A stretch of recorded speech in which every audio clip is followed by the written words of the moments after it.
안녕하세요. 인사이트 스튜디오의 정재민 작가입니다. 이번 키워드는 해리포터와 마법의 역사의 연관고리에 대해서 흥미와 효율을 토대로 몇 가지 이야기를 해보는 것으로 시작하겠습니다. 1642년 영국에서는 한 남성이 마법을 부린 죄로 고발을 당하는 사건이 있었습니다. 그런데 신기한 것은 고발을 한 상대가 영국의 의사협회라는 점이었죠. 과연 이 둘 사이에서는 어떠한 일들이 있었던 것일까요? 17세기 영국의 의사들은 당시의 모든 엘리트 계층이 그랬던 것처럼 집단 이기주의와 첨예한 계층 갈등에 둘러싸인 계급이었습니다. 귀족은 되지 못했지만 특수한 그들만의 전문성으로 일반 평민들과는 차별화를 두고 싶었던 인간의 본능이 작용되었겠죠. 그렇기 때문에 그들은 모든 의학 지식을 독점했고 그들의 의학 서적을 모두 라틴어로 기록했습니다. 중세의 가톨릭 사제들이 그러했던 것처럼 하층 계급과 지식을 나누는 것이 권위의 해체라고 생각했던 것 같습니다. 그런 의사들에게 위협적인 존재가 있었으니 그는 바로 니콜라스 컬페퍼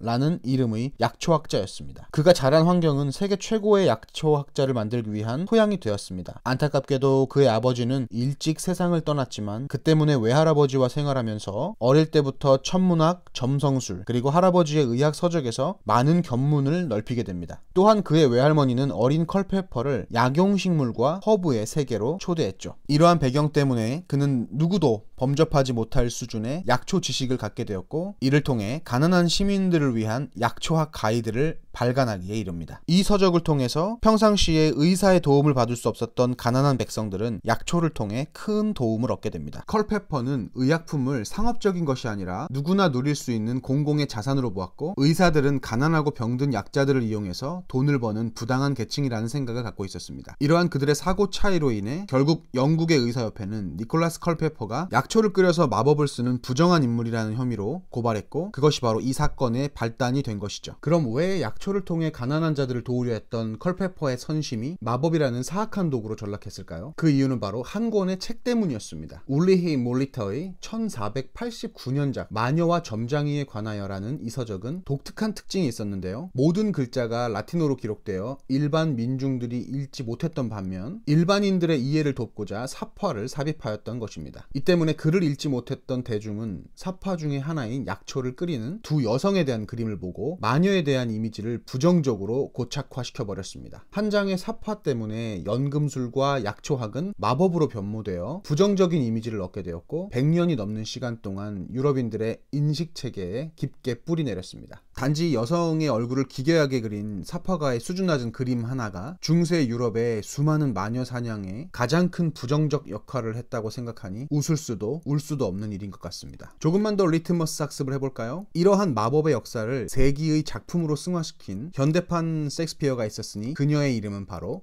J.K. 롤링으로 잘 알려진 조안 롤링입니다. 롤링은 해리포터를 통해서 소설을 신비하고 매력적인 환상의 세계로 만들었죠. 제가 개인적으로 조안 롤링을 참 높게 평가하는 이유는 그녀의 작품에 사용되는 모든 소재가 허구나 환상에만 의존하지 않았다는 점 때문입니다. 참고로 롤링은 작품을 쓰기에 앞서서 다양한 중세시대의 전문 서적과 필사본 등을 통해서 끊임없는 연구를 했습니다. 15세기 파리에 실존했다고 알려진 전설의 연금술사 니콜라스 플라멜의 영생 의 비법을 연구했고 마법사의 도어를 만들 수 있다고 알려진 전설 속의 리플리 두루마기 또한 세심하게 관찰했죠. 그러한 그녀의 연구와 노력은 공식적으로 판매량이 확인된 소설 중에서 세계 최고의 위치에 올랐으며 그녀의 작품을 기반으로 만든 영화 또한 워너브라더스의 역사상 최고의 흥행작이 되었습니다. 이렇듯 리트머스 학습을 통해서 1642년의 한 약초학자의 내용부터 당시 의사와 대중의 관계에 대한 부분 또한 마녀와 점장이에 관하여라는 책을 통해서 생겨난 마녀에 대한 부정적 이미지 그리고 현대판 셰익스피어라고 불리는 J.K. 롤링의 해리포터에 대한 내용까지 흥미롭고 효율적으로 학습을 할 수 있었습니다. 이것이 바로 리트머스 학습의 가장 큰 장점 중에 하나라고 생각합니다. 여러분께 소개될 리트머스 세계사를 주목해 주시고 앞으로의 모든 학습 방법은 이러한 형식으로 하셔야만 세계사와 인문학, 국제정세를 재미있게 공부하실 수 있습니다. 오늘 영상이 도움이 되셨다면 구독과 좋아요 부탁드리겠습니다. 시청해 주셔서 감사합니다.